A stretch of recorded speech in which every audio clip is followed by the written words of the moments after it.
Hey there, YouTube. This is a Garrard 6-200C. I got this in a lot of record players and cassette players from a friend, and when he handed it off to me, I didn't think much of it. That has changed quite a bit, honestly. I'm very impressed by the sound this thing produces. And it is actually a cartridge direct to jack, so there's really no circuitry in here, so there's no wizardry to make it sound good. A lot of the players that I tend to like do have that circuitry in them.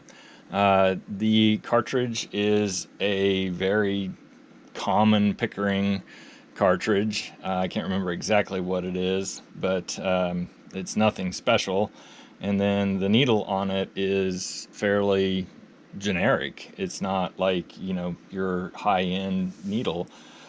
I meant stylus, sorry. The operation is just very basic, but it's really cool because it's mechanical. And so here I'm going to raise and cue and take us to the center here and then lower it. And you see, now watch this thing here. It's eventually going to take itself to the off position.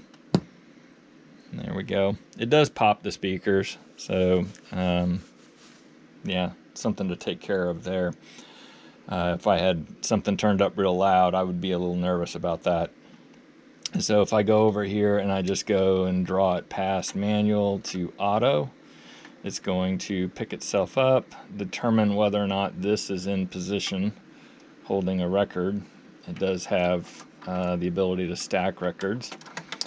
Didn't see it there, so it's going to change it over to manual, and then it's going to begin to play the record.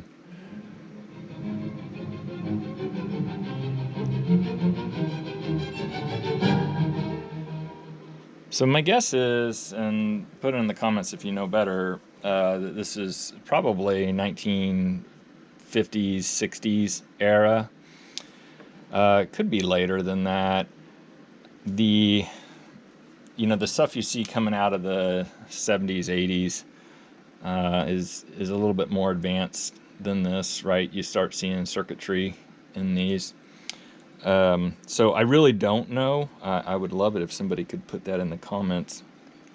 The weight on this, I didn't have to adjust it, luckily, so I really don't know how to. It does not have anything that's like really obvious on where to adjust things outside of a screw setting right here. It was already at 2 grams, so I was, that's cool. I'm cool with that. It does have 33 on 12, 33 on 7, 45 on 7, and 78, gosh, on 10s. I don't have a 78 needle for it, so I didn't try that out, but I did test the mechanism in here. I took the bottom off, took a look at it, made sure everything was well lubricated, which it was. It wasn't, post-manufacturing. Now, of course, there's post-manufacture lubricant in there, but it didn't have any additional. So wherever this was stored, it must have been temperature controlled, because it's just in really great condition. The top is missing, though. I'm rather heartbroken to not have the top dust cover, but it is what it is. The again, the sound quality that comes out of this is pretty good. These are dirt cheap. You can pick one of these up on eBay, a working example, for 50, 75 bucks. It's like the sound is of good enough quality that I'm going to keep this one for myself as an item of interest, nostalgia, whatever.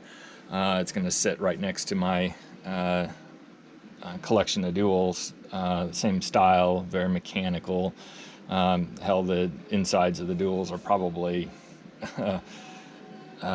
Garrard, maybe, I don't know. They look really, really similar. It's like, it almost looks like they're cookie cutter from one to the other during that era. And maybe they were, don't know for sure. Anyways, so this is just a really cool record player, turntable, phonograph, whatever.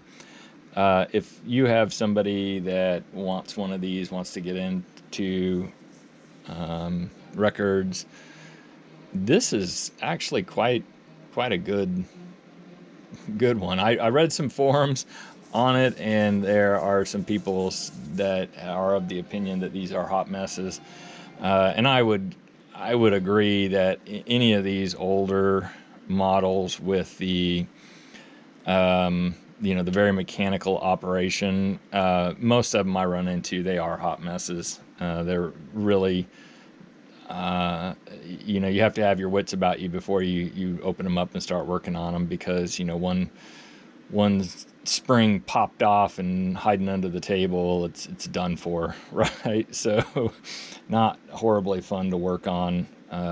This one, fortunately, all I had to do was put new lubricant in there, make sure that the wheel, these are wheel driven, by the way, make sure that the wheel was positioned well. Let's see here, let's go off. And even the rubber on here was in really good shape. So basically there's a little wheel that rides in here, and when you hit this, it pushes it, or it pulls it, actually it pulls it into place, and then it rides against here. A lot of these, if they've been exposed to heat, they are that wheel is shot, and you can get new replacement wheels, but for as much as these go for on the open market, it's not really worth your time, unless you're sentimental value.